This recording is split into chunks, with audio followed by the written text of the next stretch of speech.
So you are aware that no matter where you stand and no matter how much of that which you have wanted has come into full fruition, that still the details of where you now are will continue to launch new desire, yes? So it will never be possible to become finished with desire. Is that right? It is, isn't it? That's why we refer to all of us as eternal beings. Many of you are knowing that you are source energy in a physical body, and that this physical body is in fact an extension of that source energy. So here you are, literally, leading edge source in a leading edge environment. You get that?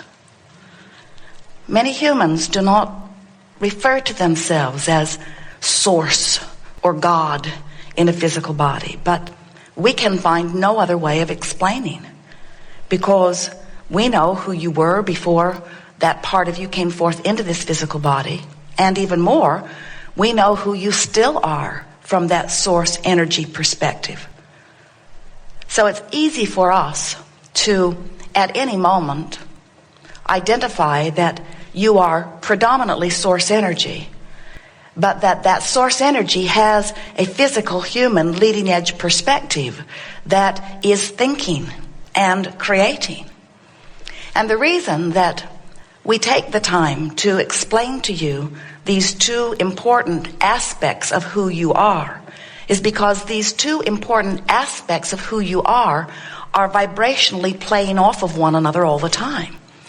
In other words, from your source energy standpoint, you know your value. You feel utter worthiness. In fact, worthiness is not even a word that would be coined in the vibrational vocabulary of non-physical, because it is a non-issue. In other words, you can't not be worthy, so it isn't talked about. It's just known. Your well-being, your value, who you are, is just known by all that is and by that non-physical part of you. So if you are standing in your physical form and you are finding fault with yourself, feeling inadequate or inappropriate or not enough, you're going to feel a discord rippling through your body in the form of emotion, negative emotion, because all of your emotions are your in-the-moment indicator of the alignment with the thought you're thinking in the moment and how you really view same perspective or same thought, same situation, same condition from your broader non-physical perspective. So these 2 points of vibrational relativity are playing off one another constantly, and your emotions are the feedback of that. So did you get that? That means that by paying attention to your emotion, you know how what you're thinking in this moment meshes or doesn't mesh with how your source energy, inner being, is feeling about same subject in same time.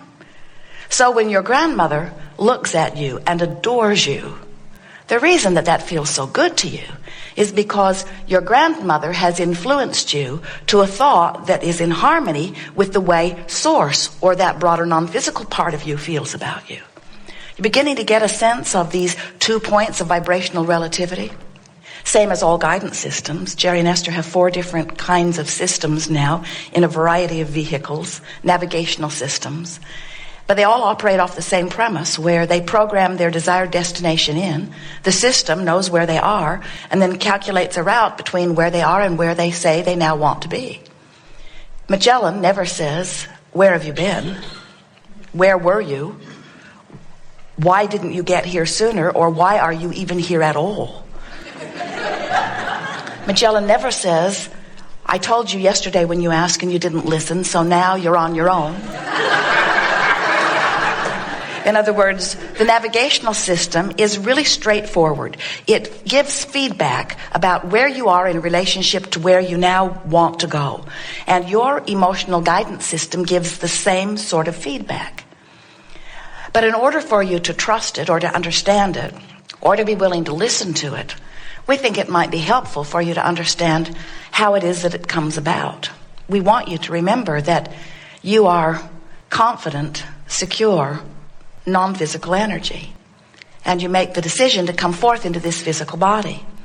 And you said, I really like the idea of coming forth on planet Earth in this leading edge time.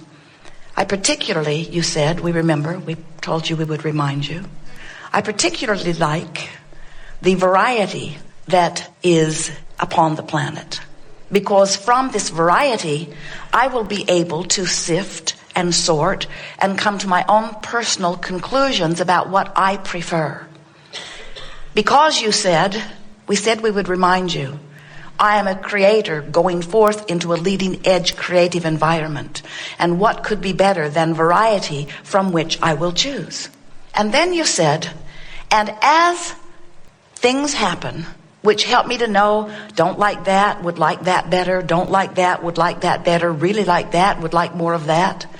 As I'm choosing from this buffet, I'm not only choosing from among what is already there, but the variety that surrounds me and the others with whom I will be co-creating will inspire yet new ideas of desire that could not have been determined or concluded or desired from previous situations that are only the byproduct of this particular unfolding of life. So you said, I'll go forth and I'll let the variety inspire me to the new idea. Now this is the part that we so want you to remember. Most of you don't remember it until we tell you. As we tell you, many of you begin to feel resonance with it. So the non-physical part of you said, all right, you'll go forth into your physical body, and the larger part of who you are will remain non-physical. And a part of your perspective will be expressed into the physical, and that part, that leading edge part, sort of like the pioneer, will be out there dipping into things beyond that which has ever been dipped into before. And as you are dipping into those new places, interacting with those new people under those new conditions, you will come, you leading edge part of that which is source energy, you will come to new leading edge conclusions, decisions about what you want. New preferences will be born within you. And here's the part we want you to remember. And when that preference is born, source energy part of you said, we will go completely to that new idea. And we will resonate totally with that new idea. We will literally, vibrationally become it.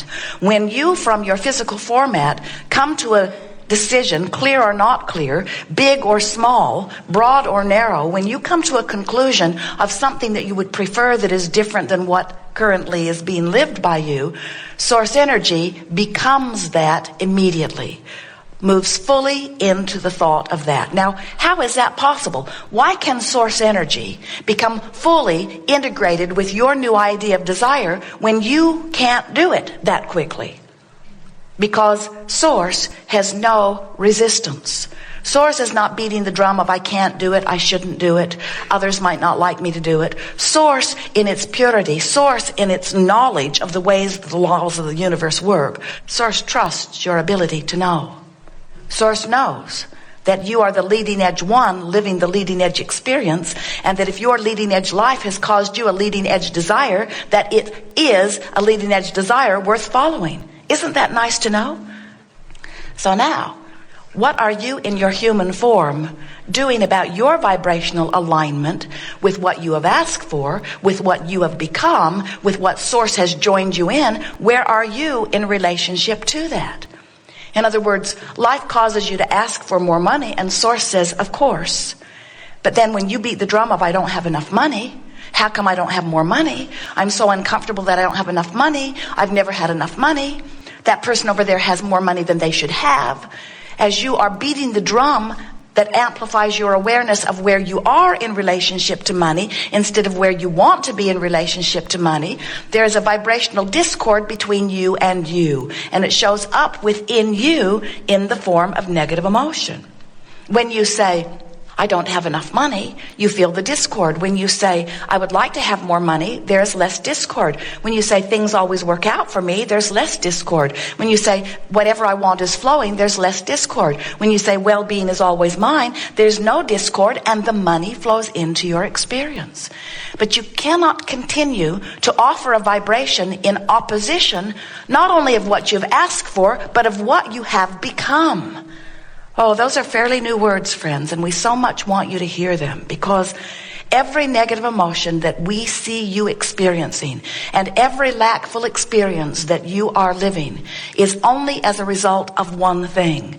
You're not letting yourself go to who you have become. Can you hear that?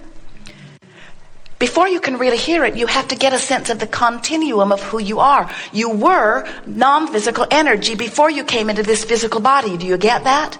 And can you also hear not only that you were non-physical energy, but the larger part of you still is non-physical energy? You talk about that when you think of inner being, or when you think of God, or when you talk of soul. But most physical humans think dead or alive. So I'm non-physical or physical. And so many times people will sit in the hot seat to visit with us and they will say, Abraham, why have you chosen not to be physical? When will you come forth and no longer be non-physical and be physical in a physical body? And we say, we will never come forth and not be non-physical and only be in a physical body, and neither will you. There will always be the non-physical part of you that is the larger part of you, the eternal part of you, the continuum part of you, you see. So what this gathering is about, it's not about the eternalness of your being. That is a given. And whether you understand it or not, you just are. And when you croak, we love that disrespectful word. And all of you will croak, you know that. Croak, croak, croak. You're all going to croak. You're not going to remain in this physical body. You are going to reemerge back into non-physical. And really, what you know about that from your physical perspective will not matter at all when you croak. Because when you croak, you'll close the gap. You'll be non-physical energy, and you'll have clear view of all of this. So we're not talking to you about the gap between who you may be allowing yourself to be and who you really are, because you need to know in terms of your eternal salvation. That's not in question.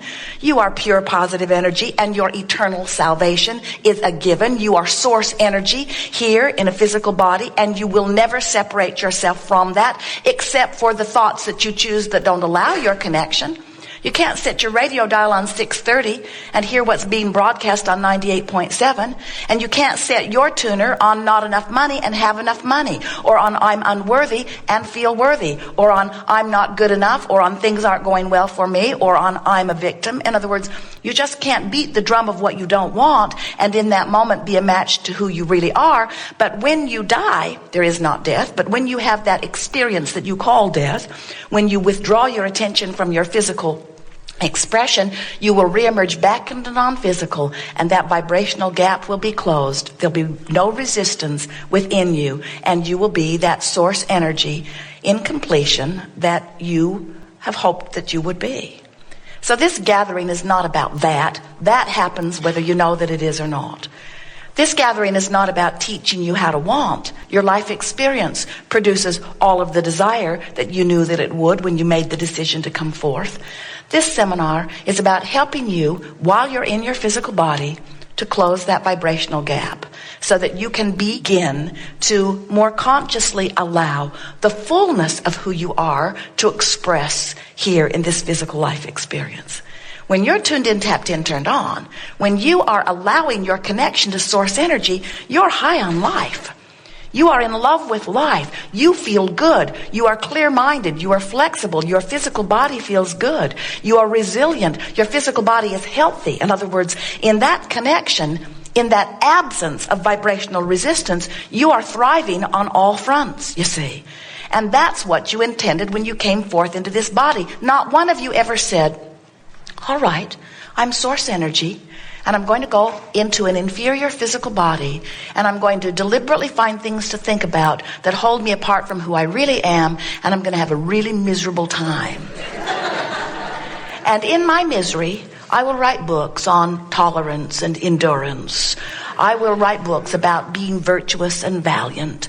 I'll find all kinds of other people to join with me in their varieties of miserableness. And hopefully I'll be able, through my misery and suffering, to earn a better place in heaven when I die. And we say, well, that's a given, because when you die, that gap closes anyway. And you've had all that misery for nothing. Don't you think that's sad? All that misery for nothing.